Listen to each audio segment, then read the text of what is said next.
Alors après la nature, les paysages sauvages et les fonds sous-marins, visitons les deux principales villes martiniquaises, Fort-de-France d'abord, la capitale, et puis Saint-Pierre au nord, qui avait été lourdement touchée par l'éruption de la montagne Pelée au début du XXe siècle. Des cités qui nous permettent de mieux comprendre l'histoire de la Martinique, comme nous l'expliquent Anouchka Flieler et Guy Raphaël René. Fort-de-France, une capitale où se mêlent patrimoine et modernité, et un assemblage de quartiers disparates. Accroché à la colline, le très populaire Trenel-Citron.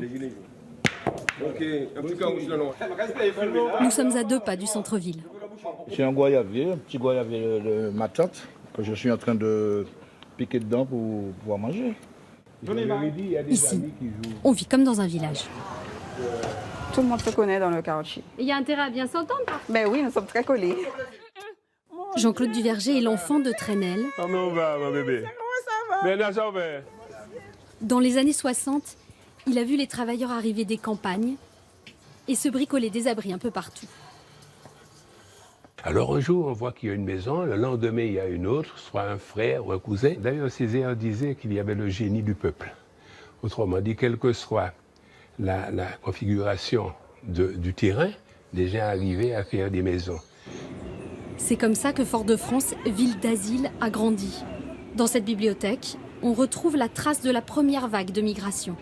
6000 réfugiés suite à l'éruption de la montagne Pelée. On a construit à la hâte des petites maisonnettes pour eux dans les quartiers, donc comme l'Alma, comme Tivoli, à Fond-Laillé aussi, pour pouvoir recevoir ces personnes. Le quartier des Terres-Saint-Ville, un quartier qu'il a fallu construire et assécher car c'était un marécage. Pour remonter le temps, nous remontons la côte Caraïbe, une trentaine de kilomètres au nord, vers le Sable Noir, vers l'ancienne capitale culturelle, Saint-Pierre. Le 8 mai 1902, en quelques secondes, l'éruption de la montagne Pelée fait 30 000 morts et réduit le petit Paris en cendres. Ô Saint-Pierre, lumière et chimère des Antilles, combien de souffles ensevelis sous ton macadam de lave et de cendres, combien de corps précipités l'espace de nos fils de feu. Saint-Pierre était une ville de joie, de plaisir, de licence. Ça s'appelle d'ailleurs le petit Paris des îles. Et les gens ont vu dans cette éruption comme une malédiction. Sur les ruines, s'est construite une petite bourgade. Aujourd'hui, tout est fait pour y attirer les touristes. La vendeuse de pistaches, figure historique de la ville, s'est même mise au drive. Bonsoir, monsieur. Merci, monsieur.